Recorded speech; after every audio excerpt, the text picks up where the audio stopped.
Friends, before we dive in, make sure to subscribe to my channel, hit the notification bell so you never miss a new audiobook, and give this video a thumbs up.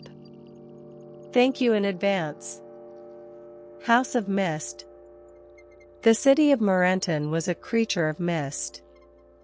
It breathed the stuff, exhaling it from its cobbled lungs in great, grey sighs that rolled in from the sea and clung to the spires and tenements with a lover's desperation.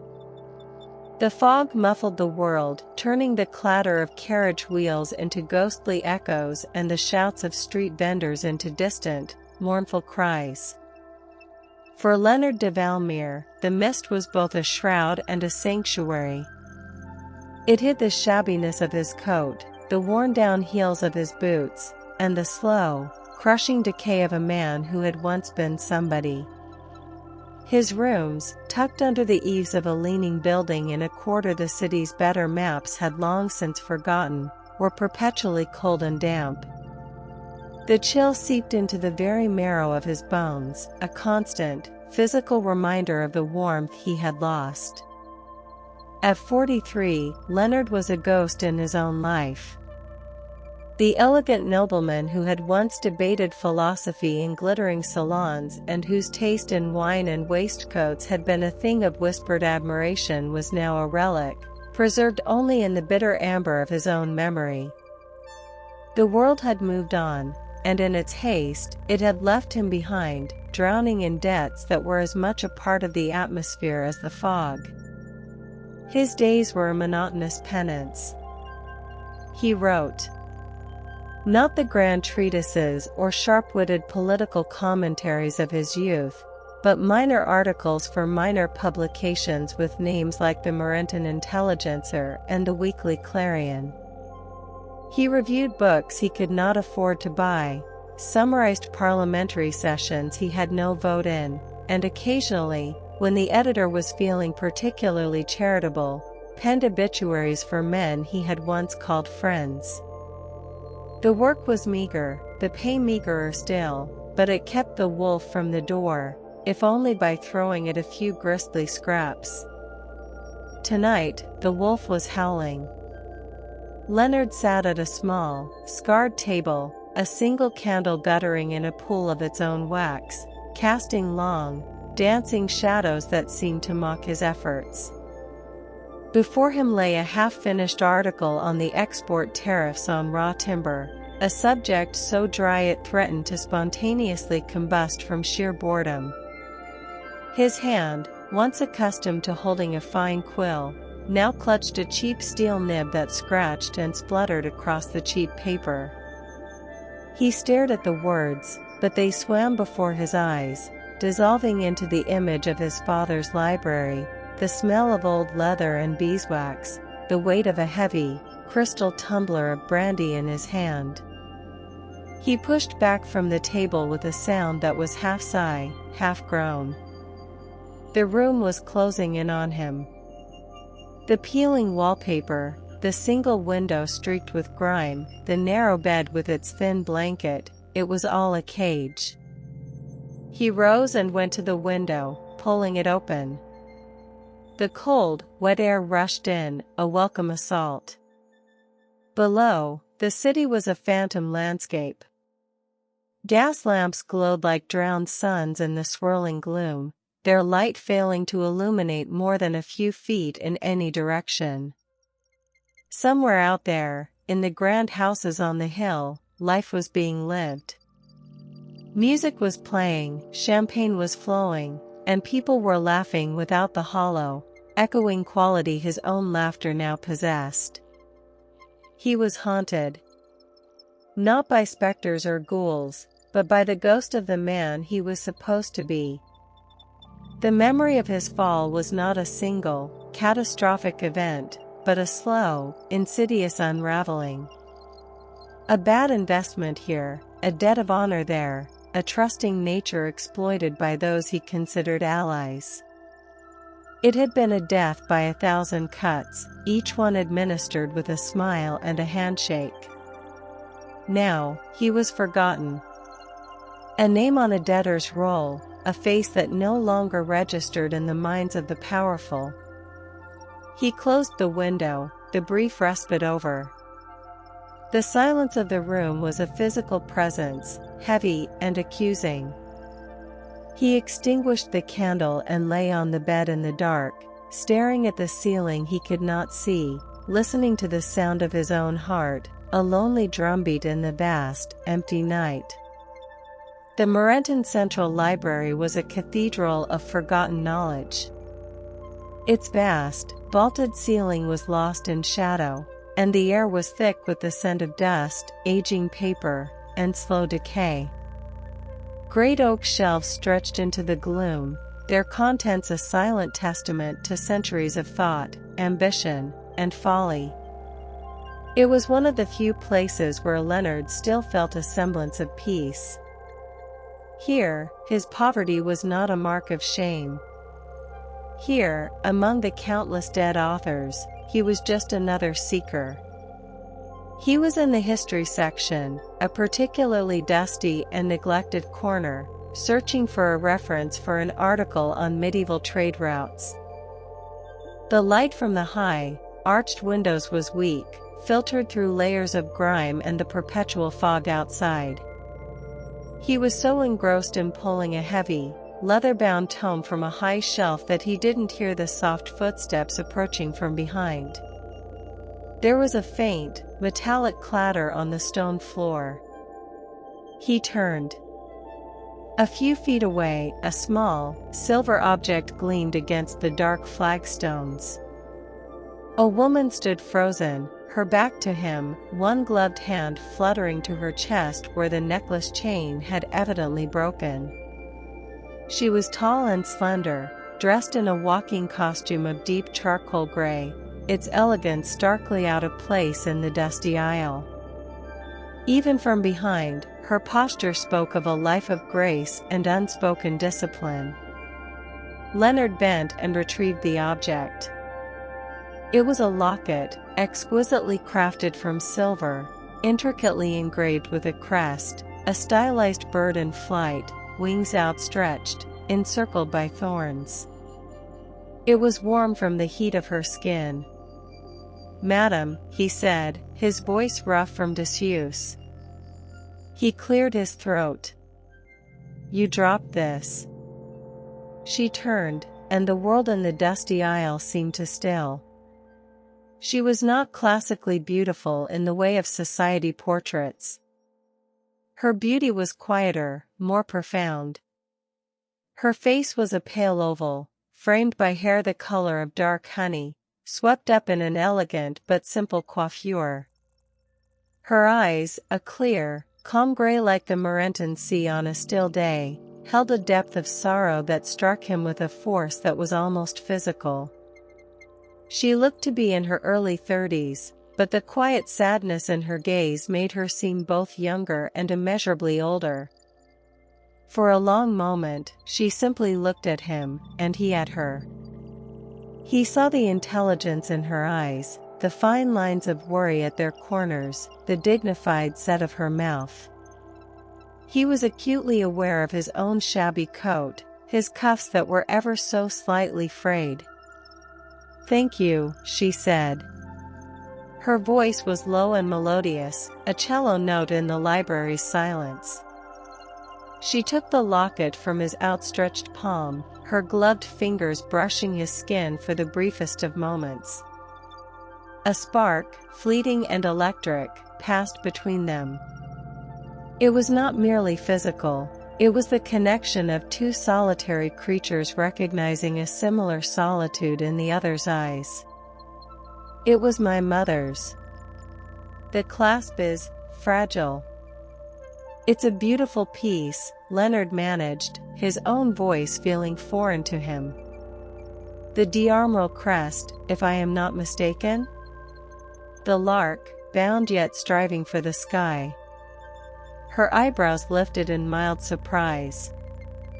"You are knowledgeable in heraldry, sir." "A forgotten hobby from a forgotten life," he said, the words escaping before he could stop them. It was a confession he had not meant to make. She studied him more closely now, not with the dismissive glance of a noblewoman to a commoner, but with a genuine, searching curiosity. The silence stretched, filled with the unspoken histories that hung between them.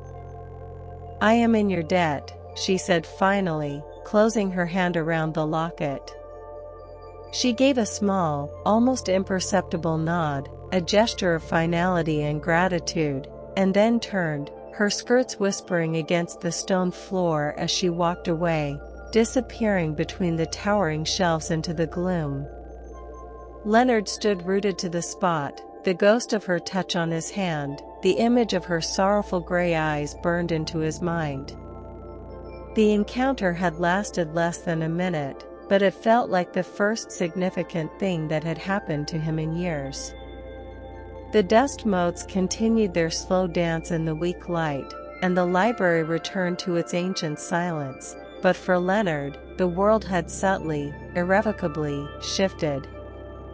The fog was thicker that evening, a palpable, wet blanket that clung to his clothes and filled his lungs. He walked home through the labyrinthine alleys, his mind a whirlwind.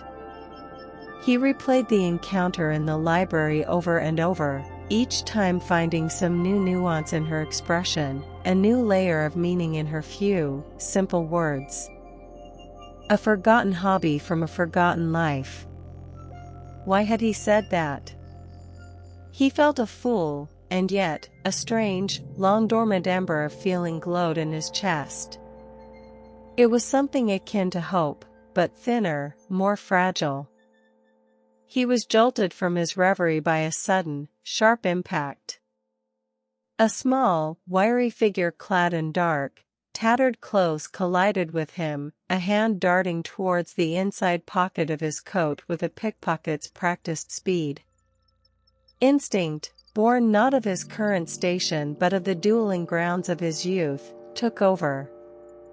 His own hand shot out, closing like a vice around a slender wrist. "Not so fast," he growled, spinning the would-be thief around and pinning them against the damp brick wall of the alley. It was a woman. A hood shadowed her face, but a few strands of hair, the color of tarnished gold, escaped its confines. She didn't struggle or cry out. Instead, she went perfectly still, and from within the shadow of the hood, he heard a low, throaty laugh. My, she purred, her voice a rough, street-smart melody that was a world away from the Countess's cultured tones.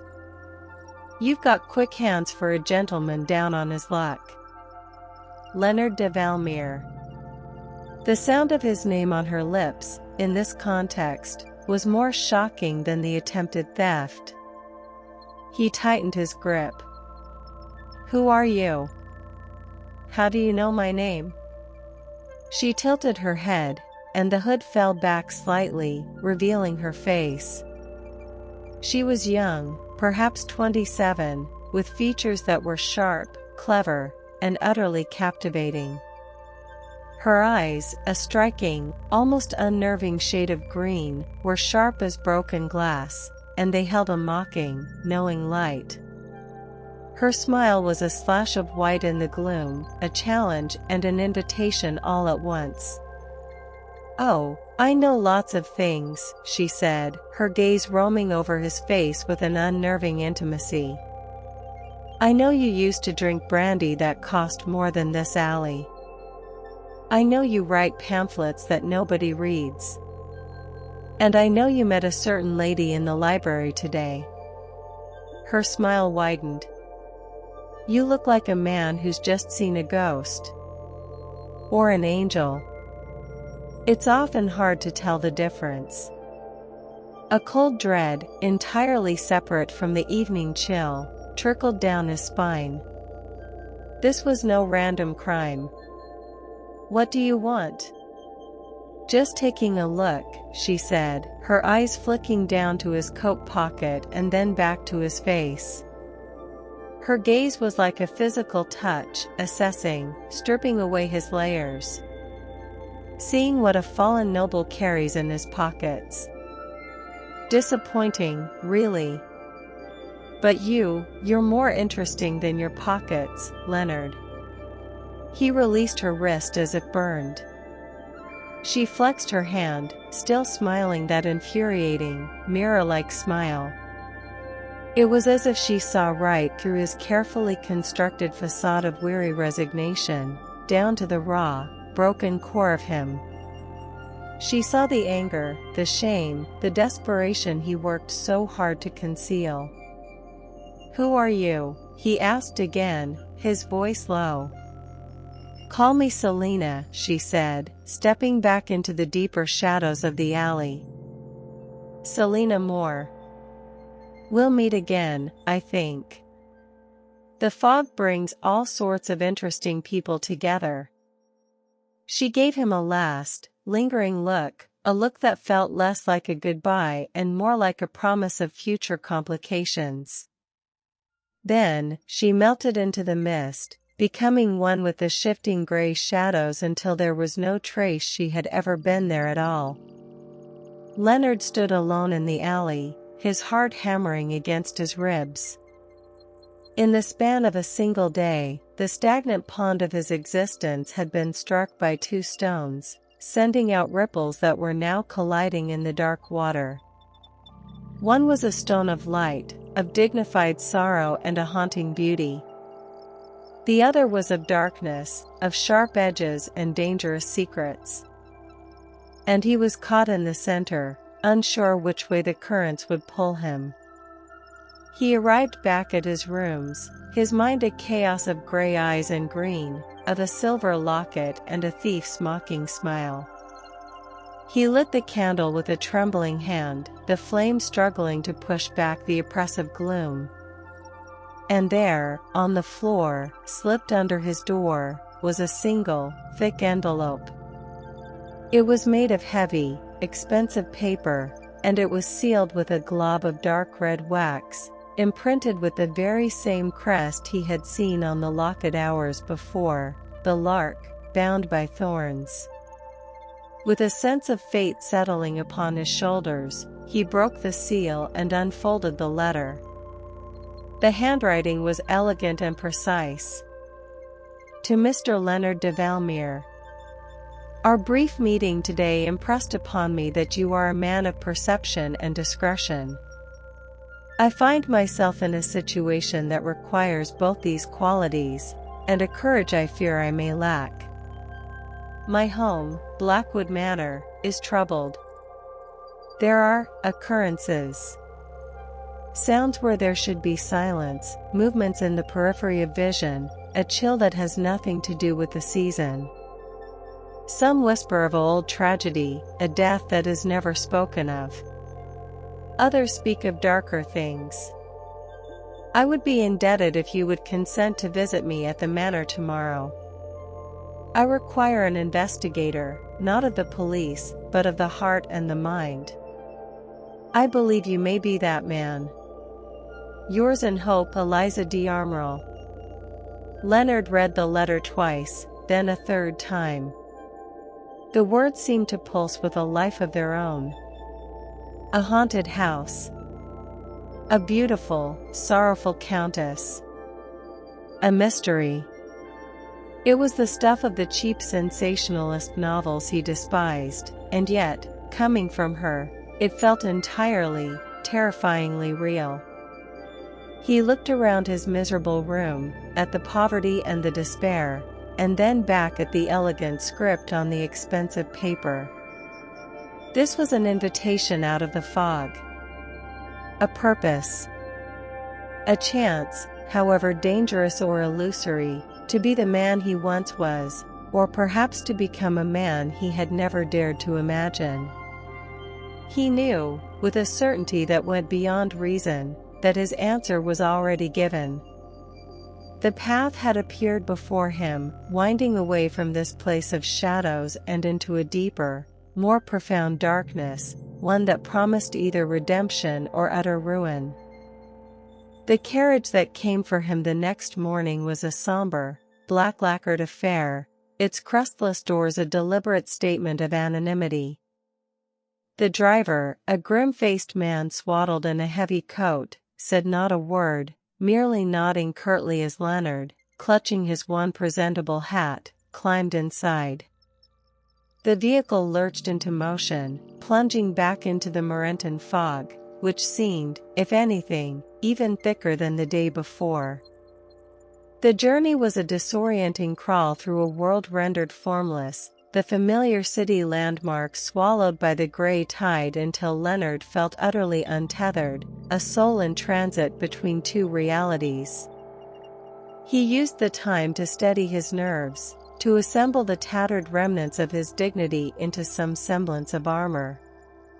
He was not going as a supplicant, he told himself. He was going as a professional, a man of intellect hired for a specific task. The fiction was flimsy, but it was all he had.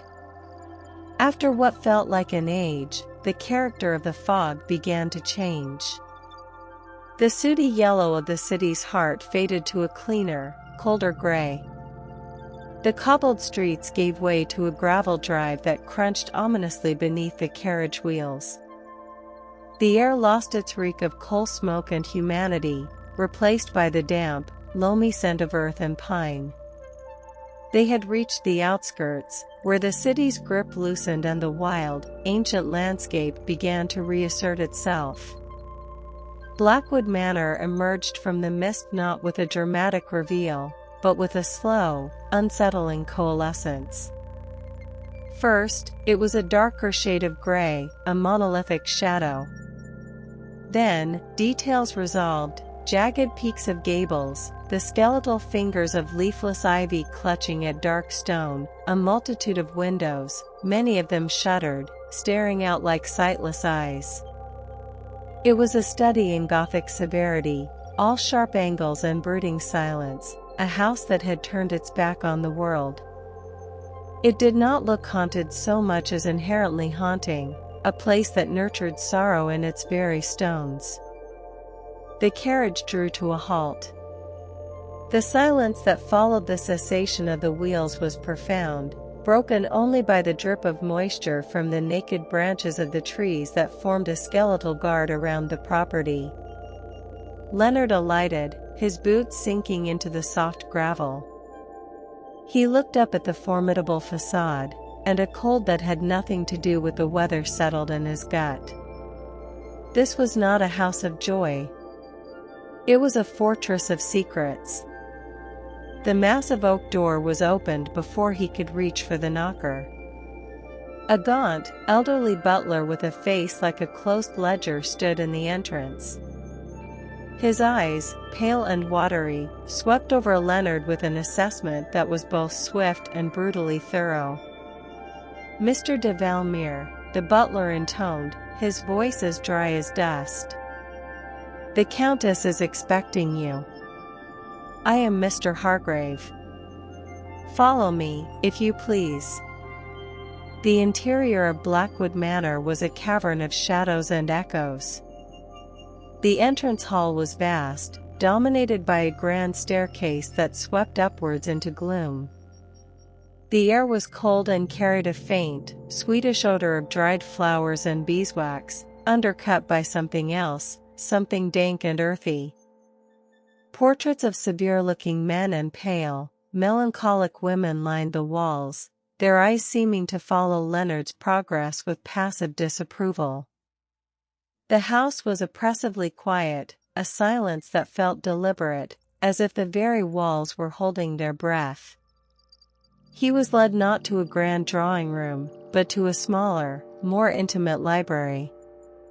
Here, the atmosphere was slightly less funereal. A fire crackled in the grate, casting a warm, dancing light over shelves laden with books. It was here that Countess Eliza d'Armrel stood, waiting for him. She was even more striking in her own environment. She wore a dress of a deep, plum-colored velvet, its richness a stark contrast to the pallor of her skin and the somberness of the house. In the firelight, the hints of gold in her brown hair glinted, and the sorrow in her gray eyes seemed softer, more pensive than fearful. "Mr. de Valmir," she said, her voice a low, warm sound in the quiet room. "Thank you for coming.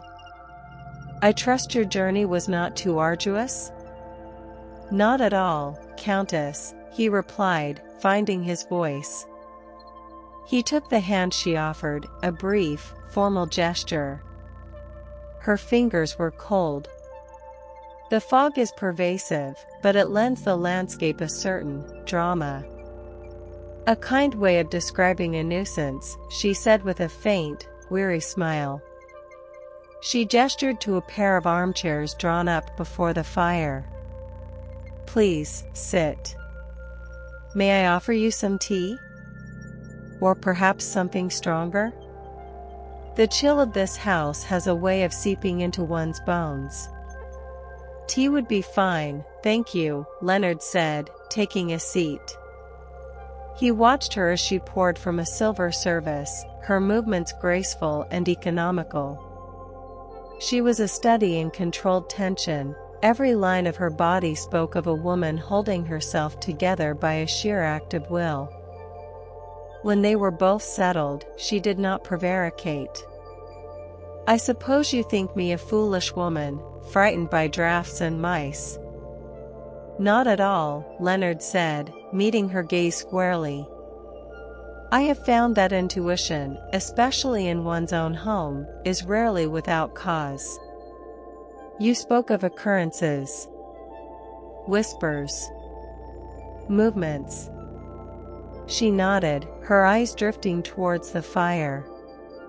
"It started subtly. A few months ago. The sound of a woman sobbing, very faint, very far away, like an echo from another part of the house. I would follow the sound, but it would always stop just as I reached its source. Then, there were the cold spots. You will be walking through a corridor, and suddenly, the temperature will drop, as if you've stepped into an ice house. The air grows heavy, difficult to breathe." She took a small, fortifying sip of tea. "Then, the portraits. I have caught them, shifted. The angle of a head, the direction of a gaze. My late husband's portrait, in particular, seems to watch me with a different expression each time I pass it. Sometimes sad, sometimes accusatory." She looked back at Leonard, her gaze earnest. "And there are symbols. Faint, chalky marks that appear on the floorboards in the upper corridors, or scratched into the paneling. Crude things. A circle with a cross, a series of intersecting lines. They are always gone by morning, wiped away as if by an unseen hand." Leonard listened, his journalist's mind cataloguing the details. It was a classic catalogue of hauntings. Auditory phenomena, thermal anomalies, kinetic activity. It was the stuff of folklore. And yet, hearing it from her, in this grim, silent house, it felt unnervingly plausible. "You mentioned a death," he prompted gently. "One that is not spoken of." A shadow passed over her face. "My husband, Count Valerius d'Armorel. He died a little over a year ago. A fall from the west wing balcony. The official inquest ruled it an accident. He was prone to sleepwalking." She said the last words with a hollow finality that suggested she did not believe them, or at least, not entirely. This was his family's home for generations. There is much history here. Not all of it peaceful. "I see," Leonard said. He leaned forward, his elbows on his knees. "Countess, if I am to help you, I must ask impertinent questions. I must be free to roam this house, to question your staff. I must treat nothing as sacred except the truth." She held his gaze, and he saw a flicker of steel beneath the sorrow. "I would expect nothing less, Mr. de Valmir. The truth is the only thing I seek. You have my full authority. This house, and everyone in it, is at your disposal." She paused. "There is one more thing. Last night, after I returned from the city, I found this on my dressing table." She reached into a small pocket of her dress and produced a single, withered flower. It was a black rose, its petals dry and brittle as parchment, its color an unnatural, funereal jet. "It was not there when I left. And no one in the household admits to placing it there." Leonard took the rose. It crumbled slightly at his touch, releasing a faint, sweet, and cloying scent of decay. It was a message. A theatrical, melodramatic, and deeply unsettling message. "I will begin my investigation at once," he said, his voice firm. The professional detachment he had sought to cultivate was already dissolving, replaced by a growing, protective anger.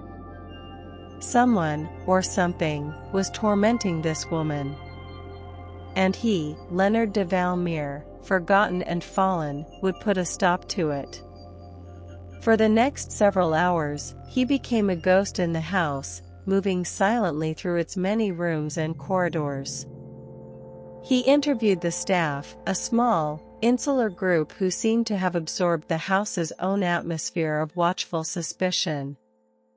Mr. Hargrave, the butler, was a fortress of polite evasion.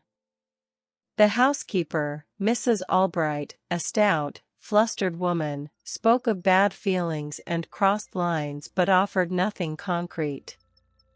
A young, nervous scullery maid named Bess claimed to have seen a lady in grey floating down the main corridor, but her story had the rehearsed quality of a oft-told tale. It was in the grand hall, examining the portraits, that he felt the first true chill. He stood before the painting of the late Count Valerius d'Armorel. He was a handsome man, with dark, intense eyes and a strong jaw, but there was a petulance to his mouth, a suggestion of cruelty. Leonard stared into those painted eyes, trying to discern the shifting expression the Countess had described. As he looked, a wave of cold air passed over him, so sudden and localized it made the hairs on his arms stand on end. He turned, but the hall was empty. The only sound was the ponderous, rhythmic ticking of a long case clock, like the heartbeat of the house itself. Later, in a disused morning room on the first floor, he found the first physical evidence. There, on the dusty floorboards near the fireplace, was one of the symbols the Countess had described. It was not chalk, as he had imagined, but something finer, like ash, carefully drawn into a complex pattern of a serpent eating its own tail, enclosed within a triangle.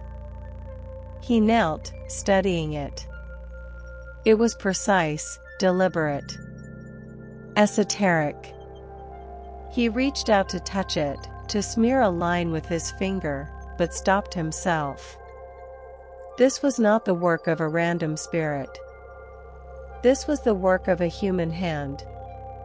His thoughts drifted, unbidden, to Selina Moore.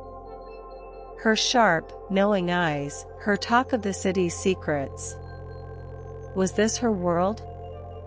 Theatrical tricks and psychological warfare? The connection felt tenuous, a thread of intuition, but he could not shake it. As dusk began to bleed into the sky outside, deepening the shadows in the house, he requested to see the west wing balcony. Hargrave led him there with obvious reluctance.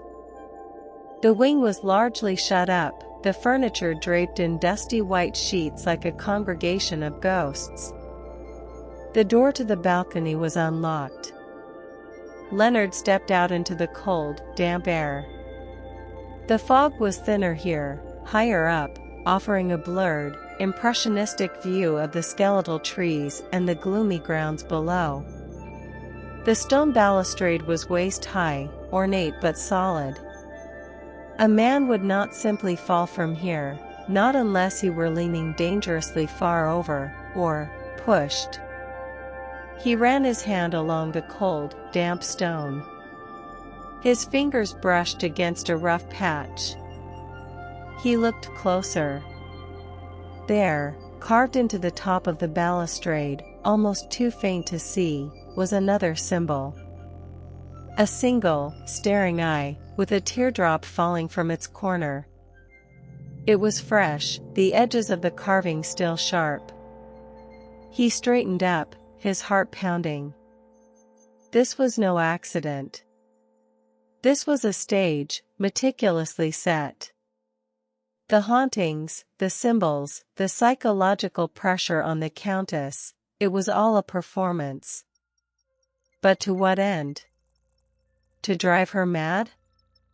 To make her abandon the house? The motive was still shrouded in mist, but the outline of the plot was beginning to form. He returned inside, his mind racing. He found the Countess in the library, standing by the window, watching the night gather. "Well, Mr. de Valmir?" she asked, turning to him. Her face was pale, her expression a mixture of hope and dread. "Have you discovered the nature of my ghost?" Leonard chose his words with care. "I have discovered that the phenomena in your house have a pattern, Countess. And patterns are made by minds, not phantoms. I believe you are the target of a very human, and very cruel, campaign of intimidation." The relief that washed over her face was so profound it was painful to witness. It was the relief of a person who had feared she was losing her mind, and had just been handed an anchor to reality. "A human campaign," she whispered. "But who? And why?" "That," said Leonard, feeling a grim determination settle over him, "is what I intend to find out. But you must be prepared. The truth, when we find it, may be more dangerous than any ghost." She took a step towards him, her gray eyes searching his. "I am not afraid of the truth, Mr. de Valmir. I have been living with a lie for too long. Having you here, it makes me feel—" She trailed off, seemingly surprised by her own candor. "It makes me feel that I am not alone in this." In the firelight, with the darkness pressing at the windows, Leonard felt the vast distance of their stations collapse.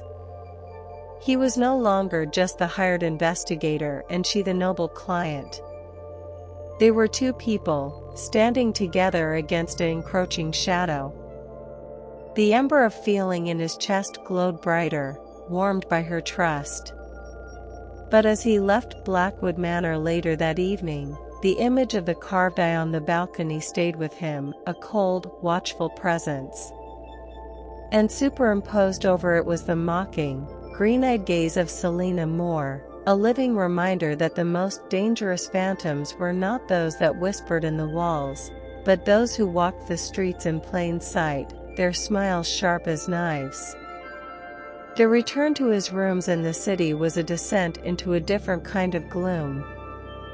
The oppressive, secret-laden silence of Blackwood Manor was replaced by the mundane, grinding noise of poverty, the shouts from the street, the crying of a child in a neighboring room, the pervasive smell of boiled cabbage and damp plaster.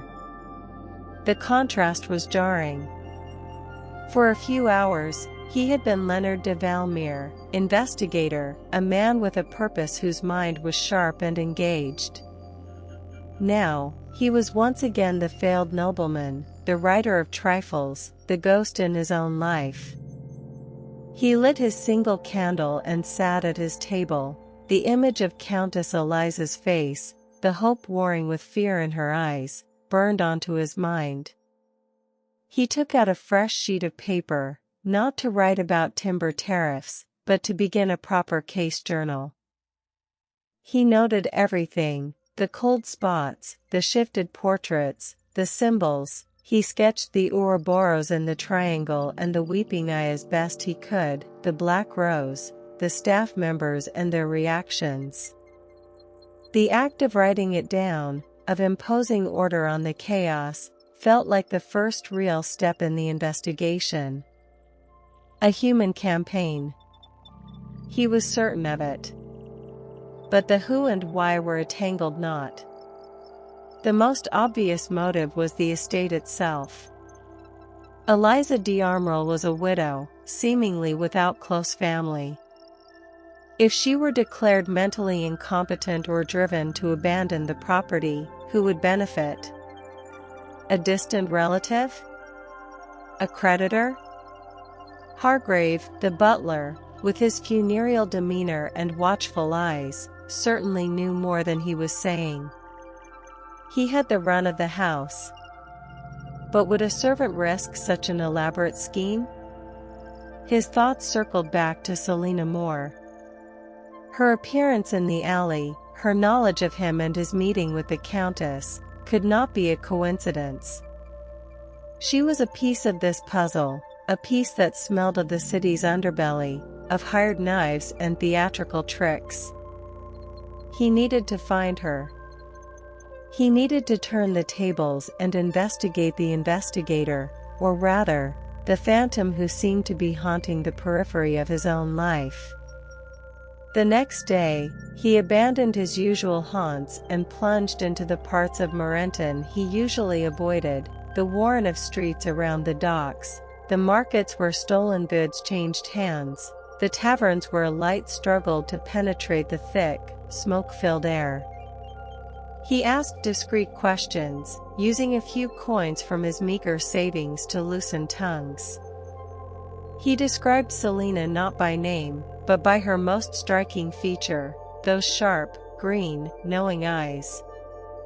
It was in a dimly lit pub called the Rusty Nail, a place that smelled of stale beer and brine, that he got a lead.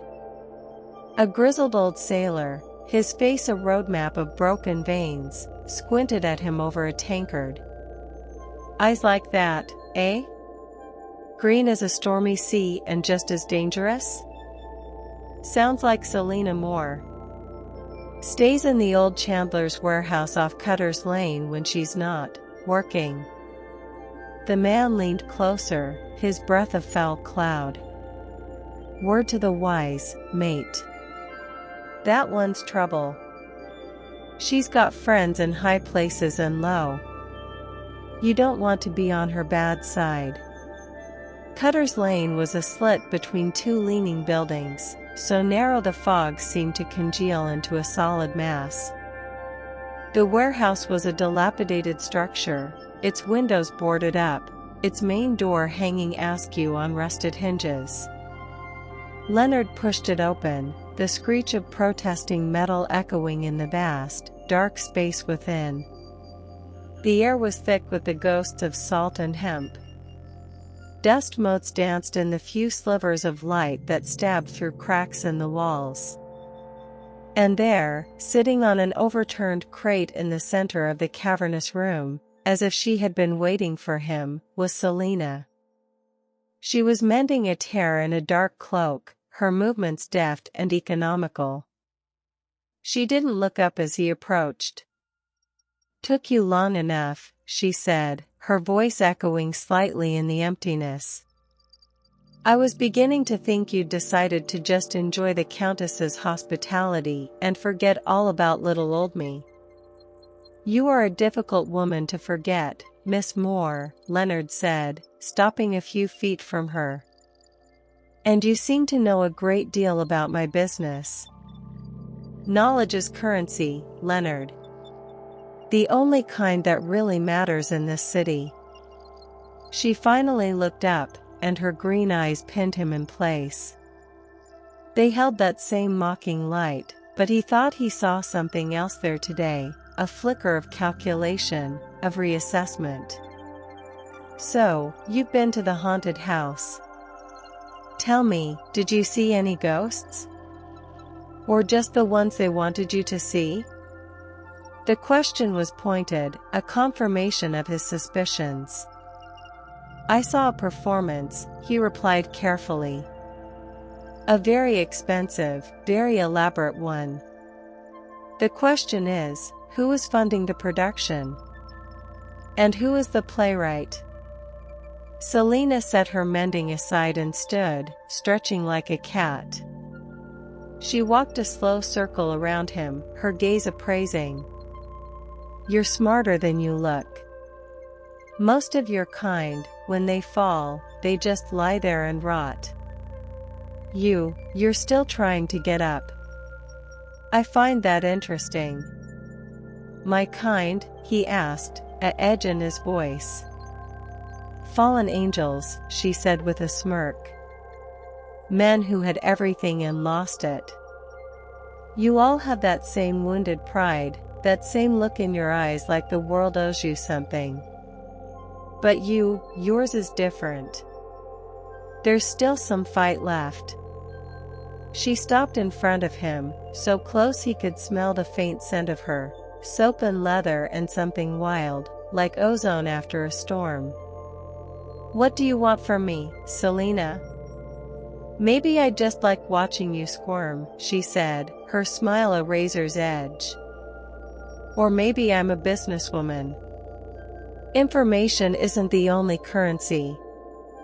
Sometimes, favors are more valuable." "And what favor could I possibly do for you?" "Not yet," she said, her voice dropping to a conspiratorial whisper. "The play's only in the second act. The third act is when things get really interesting. When the phantom doesn't just whisper and move paintings, when it strikes." A cold dread trickled down Leonard's spine. "Strikes? What does that mean?" But she just shook her head, her golden hair catching a stray beam of light. "You'll see. The stage is set. The players are in position. Even you, Leonard. Especially you." She reached out and, with a startlingly intimate gesture, straightened the lapel of his worn coat. Her touch was brief, but it sent a jolt through him, entirely different from the spark he'd felt with Eliza. This was not a connection of souls, but a collision of two different worlds, dangerous and electric. "The Countess sees the man you were. I see the man you are. I wonder which one you'll choose to be when the curtain falls." With that, she turned and melted back into the shadows of the warehouse, disappearing behind a stack of rotting barrels. He was left alone in the dusty silence, her cryptic warnings echoing in his ears. "When the phantom strikes." He hurried back to Blackwood Manor, a sense of urgency gnawing at him. He found Eliza in the conservatory, a glass-domed room filled with the sad, wilted remains of tropical plants, another testament to the house's dying vitality. She was attempting to read, but the book lay open and ignored on her lap. She looked up as he entered, and her face brightened visibly. "Mr. de Valmir. Any progress?" He did not mention Selina. Instead, he focused on the immediate threat. "Countess, I believe the disturbances may escalate. We must be prepared. I would like to spend the night here, in the house. With your permission, I will keep a watch." The fear returned to her eyes, but it was quickly mastered by a nod of agreement. "Of course. I would feel safer. Thank you." The household was informed that Mr. de Valmir would be staying the night to conduct further observations. Hargrave's expression was unreadable, but Leonard caught a fleeting look of something, annoyance, alarm, in the butler's eyes before the professional mask slid back into place. The night descended, and with it, a deeper, more profound silence seemed to swallow Blackwood Manor. Leonard positioned himself in the grand hall, in a high-backed chair that gave him a view of the main staircase and several corridors. He had a lantern at his feet, but he kept it shuttered, preferring the ambient gloom. The house was a symphony of tiny noises, the settling of old timber, the scurrying of a mouse within the walls, the sigh of the wind outside. Each one was a note in the composition of the night, and he listened, straining to hear the dissonant chord, the one that did not belong. Hours passed. The long case clock in the hall chimed midnight, the sound deep and sonorous, seeming to vibrate in the very stones of the foundation. Then, 1 o'clock. 2. Leonard's eyes grew heavy. The fire in the great hearth had died to embers, and the cold was beginning to bite. It was just past 3 in the morning when he heard it. Not a whisper. Not a sob. A scream. It was a short, sharp, utterly terrified sound, choked off almost as soon as it began. It came from upstairs. From the Countess's wing. Leonard was on his feet in an instant, the lantern unshuttered and held high. He took the stairs 2 at a time, his heart hammering a frantic rhythm against his ribs. He burst into the corridor leading to Eliza's bedchamber. The door was ajar. He rushed in. Eliza was standing in the middle of the room, wrapped in a dressing gown, her face a mask of pure terror. She was trembling violently, one hand pressed to her mouth. She pointed a shaking finger towards her dressing table. There, lying on the polished wood surface, was a dead raven. Its black feathers were ruffled, its neck twisted at an unnatural angle. Its beak was open, as if frozen in a final, silent squawk. And pinned to its chest with a long, silver hatpin was a folded piece of paper. Leonard stepped forward, his own breath catching in his throat. He carefully pulled the pin and unfolded the note. The script was a crude, blocky print, unlike the elegant hand of the invitation. Leave this house. The next message will be written in your blood. Eliza let out a small, broken sob. It was on my pillow, she whispered, her voice trembling. I woke up, and I felt its feathers against my cheek. Leonard felt a cold fury ignite within him. This was no longer just intimidation.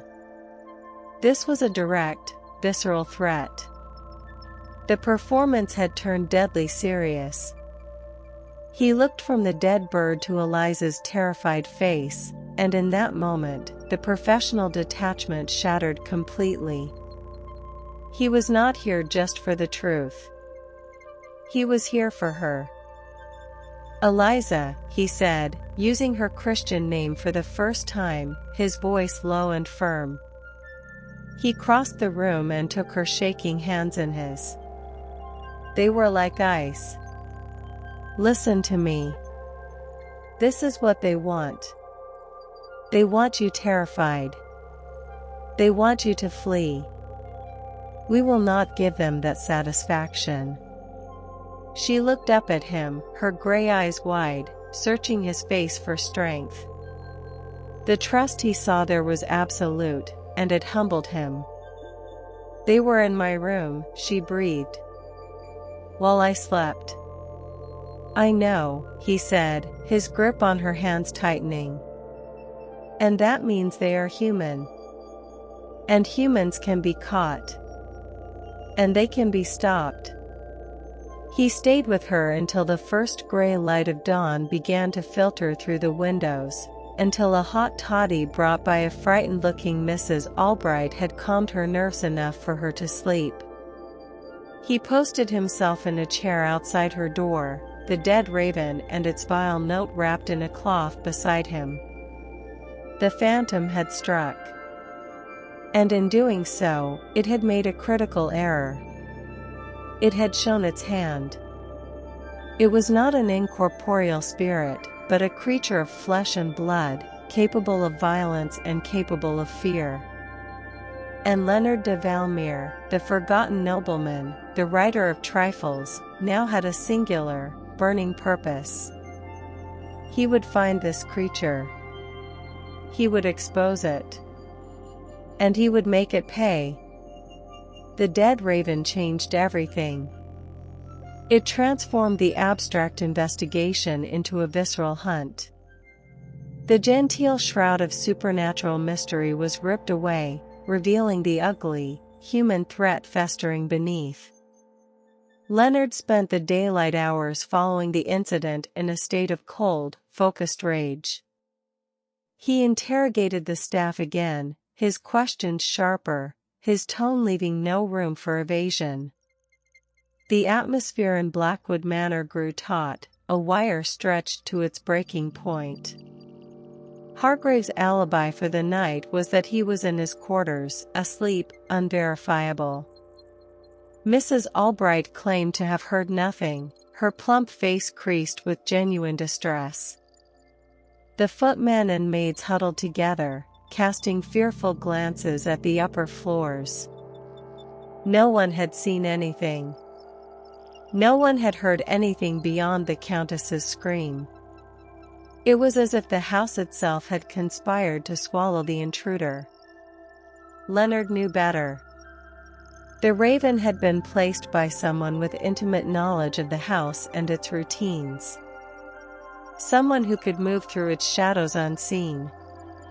His suspicion solidified around the butler, but a nagging voice in his mind, one that sounded suspiciously like Selina Moore's, whispered that he was looking for a villain in a servant's uniform when the truth might be wearing a far more elegant disguise.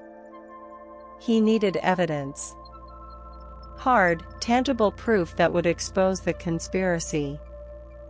He decided to focus on the symbols. They were the phantom's signature, a tangible link to the mind behind the terror.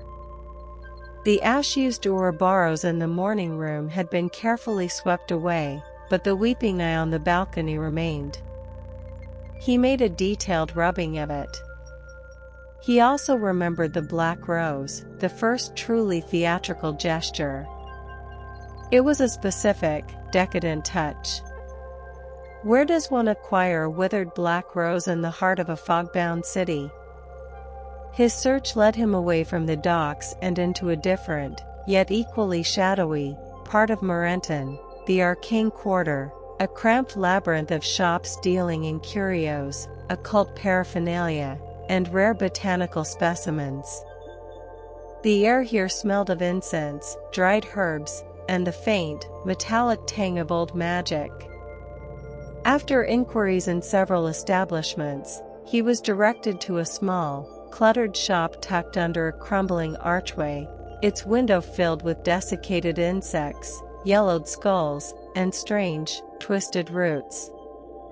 A bell tinkled as he entered. The proprietor was a wizened old man with spectacles so thick they magnified his eyes to unsettling proportions. He looked up from a book of alchemical symbols, his gaze unnervingly direct. "I seek a flower," Leonard began, dispensing with pleasantries. "A rose, specifically. Dyed or bred to be black, and preserved. Withered." The old man's magnified eyes blinked slowly. "A morbid taste. For a lover's quarrel? A ritual?" "The price varies depending on the intent." "The intent was to frighten a woman," Leonard said flatly. "Were you the one who sold it?" The shopkeeper studied him for a long moment, then gave a slow, deliberate nod. A man. A week ago. He paid in silver. He was particular. Wanted one that was perfectly preserved, yet looked ancient. A contradiction. But I provided. Can you describe him? Leonard's heart began to beat faster. Tall. Well-dressed. A gentleman, or playing the part. He kept his collar high and his hat pulled low. I did not see his face clearly. The old man paused, tapping a gnarled finger on his book. But his hands. I remember his hands. They were strong, the hands of a young man, but one of them, the right, I believe, had a scar. A pale, silvery line across the knuckles. Like he'd caught a blade. A scarred hand. It was a thread, thin but tangible. Leonard thanked the man and left, his mind racing. A young, well-dressed man with a scar on his hand. It wasn't Hargrave. This pointed to someone else, an outsider. A co-conspirator. As he stepped out of the arcane quarter and into the marginally brighter main thoroughfare, a familiar figure fell into step beside him. Chasing ghosts in the daylight now, Leonard? Selina's voice was light, almost teasing, but her green eyes were serious. The ghost has talons and a taste for dead things, he replied, not breaking his stride. It left a calling card on the Countess's pillow. A raven. Selina's smirk vanished. A raven? That's bold. Theatrical, but bold. It means they're getting impatient. Or desperate. They? Leonard stopped and turned to face her. The fog curled around them, isolating them on the busy street. Who are they, Selina? You know something. You've known all along. She met his gaze unflinchingly. I know players. I know stages. I know that old houses like Blackwood don't just have one secret. They have layers, like an onion. And when you start peeling them, everyone cries. She tilted her head. The man you're looking for, the one with the pretty manners and the scarred hand, his name is Julian Croft. A businessman. With interests in several properties on the outskirts of the city.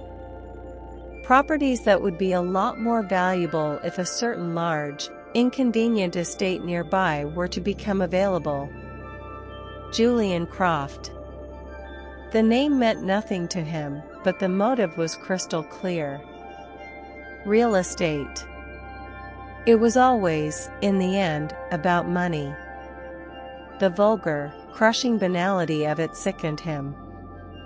This elaborate, psychological torture, this assault on a woman's sanity, all for land and profit. Why are you telling me this? He asked, his voice low. A complex emotion flickered in her eyes, something that looked almost like regret.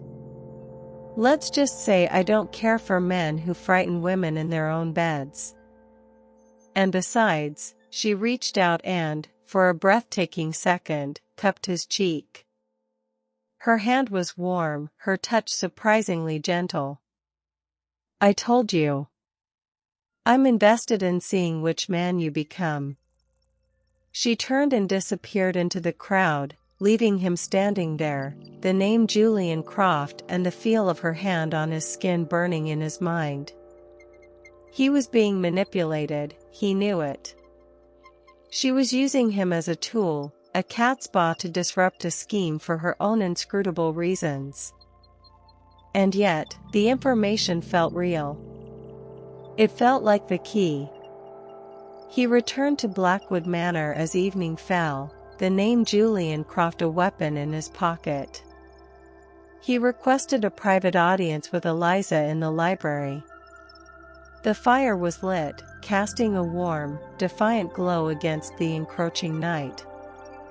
She looked fragile, the horror of the previous night still etched around her eyes, but she listened intently as he laid out his findings: the shopkeeper's testimony, the scar, the name, the motive of land acquisition.